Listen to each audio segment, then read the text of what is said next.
Guest this morning, Jason Rezaian, is a columnist with the global opinion section of the Washington Post. So we are colleagues in a way that we work for different sections of the newspaper.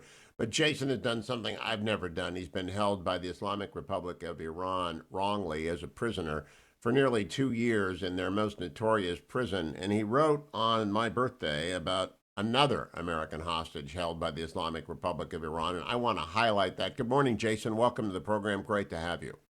Morning, Hugh. Thanks for having me on. Jason, to set the stage, I did not read your book, Prisoner, though I am a devotee of dissident literature. I haven't read prison memoirs, so I haven't read Prisoner yet. Would you summarize the treatment that you received? You're born in Marin County. I mean, you're as American as Yeah, I am, but nevertheless, exactly. what Exactly. happened to you? Well, so I'm born and raised in Marin County. My mom's from Wheaton, Illinois. My dad came from Iran. They met in San Francisco in the 60s. After college, I realized that I wanted to be a journalist and become a foreign correspondent. Iran, obviously, is sort of a black hole in our media landscape. I figured out how to get there. I've been traveling back and forth for about a decade. In 2009, when I moved there to be a full-time correspondent, spent 5 years there, 2.5 as the Post bureau chief in Tehran. I was working with the full knowledge of the Islamic Republic. I had, press credentials, the way that you have to get in authoritarian societies. And then very suddenly and abruptly, in the summer of 2014, my wife, who was born and raised in Tehran, who I met in the Middle East, we were raided in our home, abducted, handcuffed and blindfolded and taken off to Evin prison, where I spent the next 544 days of my life until I was released in a negotiated settlement between the U.S. and Iran. Now, the Washington Post, Marty Barron and Fred Ryan waged a relentless campaign for your release, as did the representatives of Team Obama.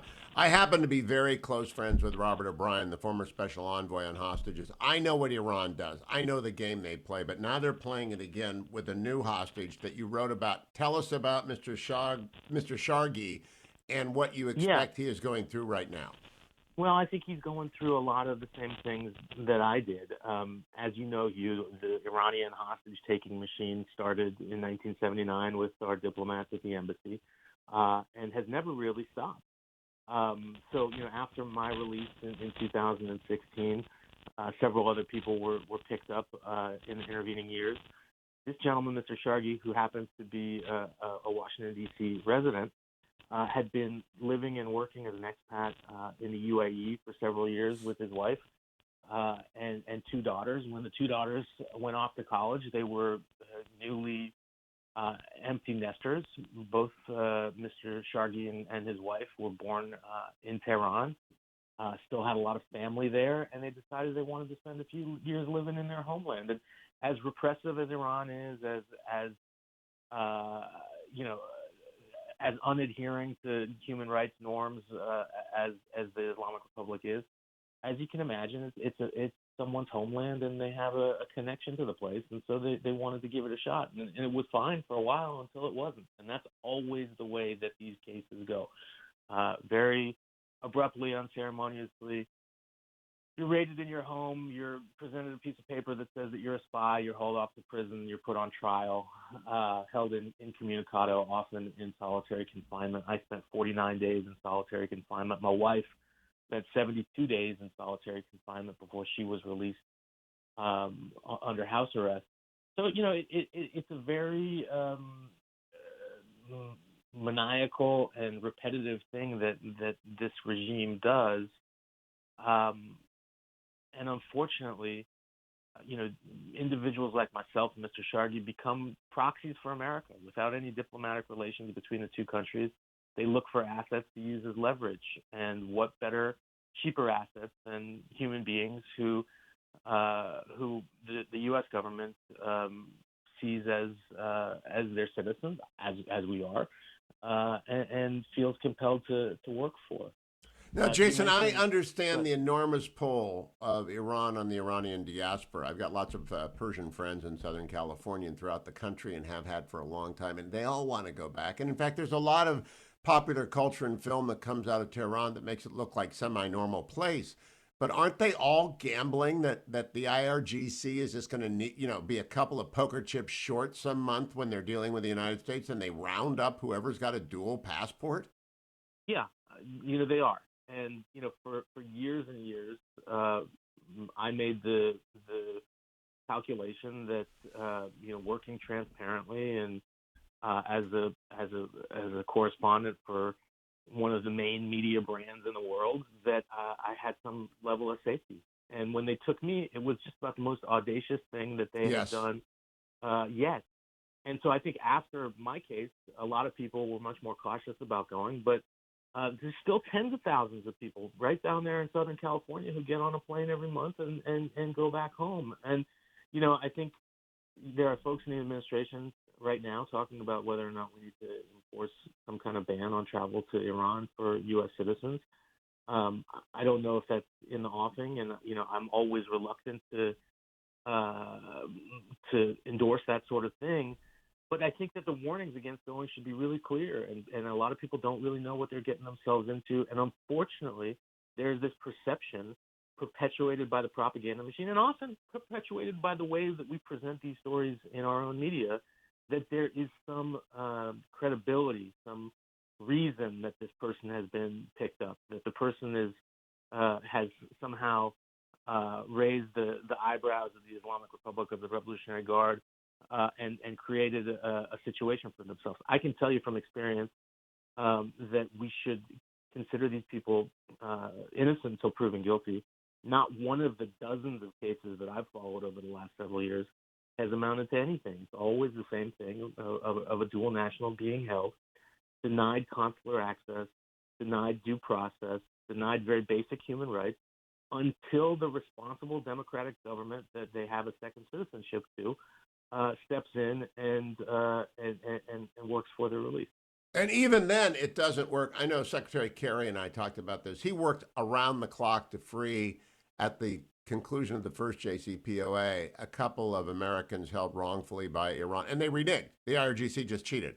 And those two Spiha, gentlemen Ambassador, go ahead, Jason. Yeah, those two gentlemen are still in prison right now.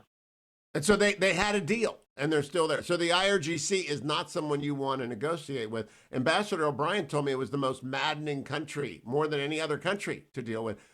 Why do we deal with them, Jason? And what is your advice to, if Jake Sullivan calls you up and the new national security advisor says, Jason, how should we deal with the Iranians in the JCPOA? What's your advice to them?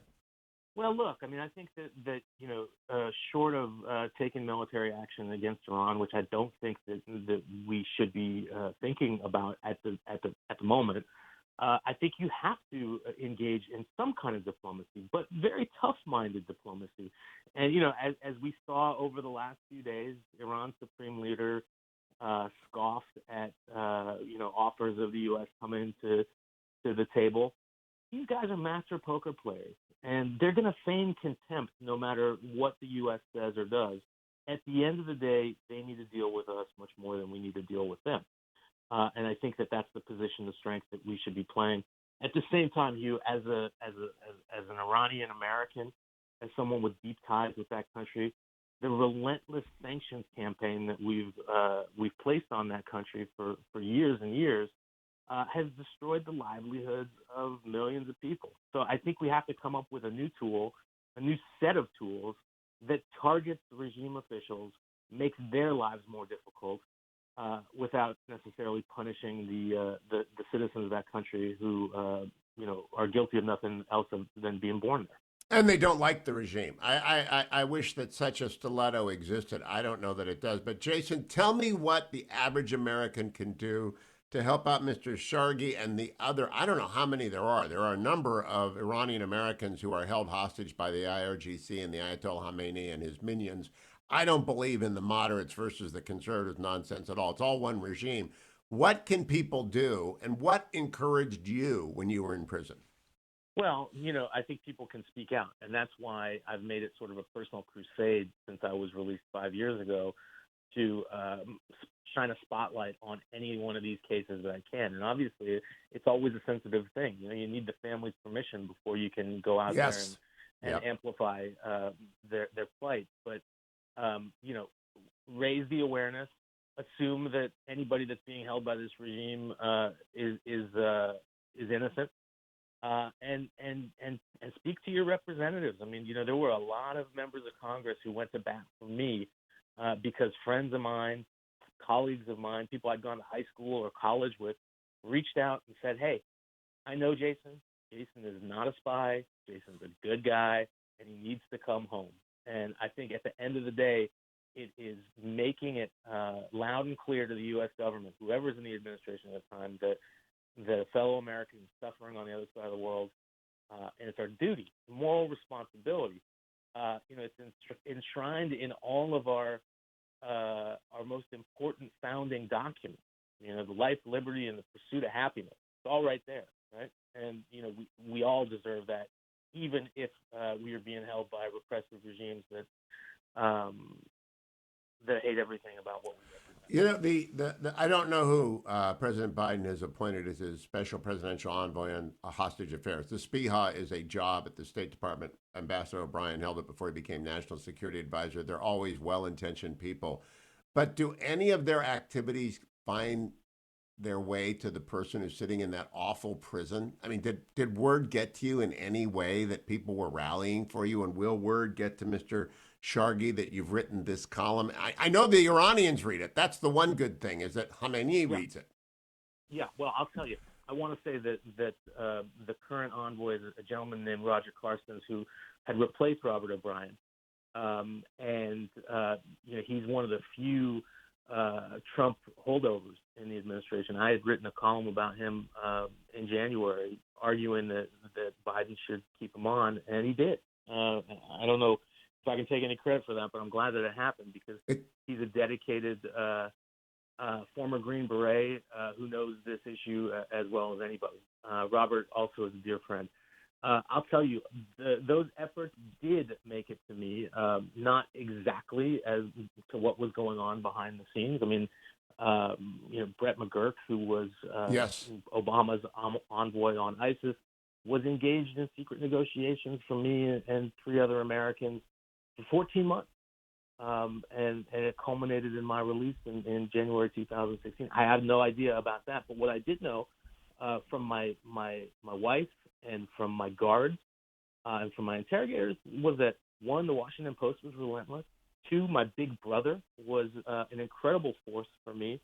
And that led to other people who I had come in contact throughout the years. Anthony Bourdain, who we'd shot an episode of his show with in Tehran, was vociferous about us. Muhammad Ali, one of the last public things that he did in his life was make a statement compelling the Khamenei to release me.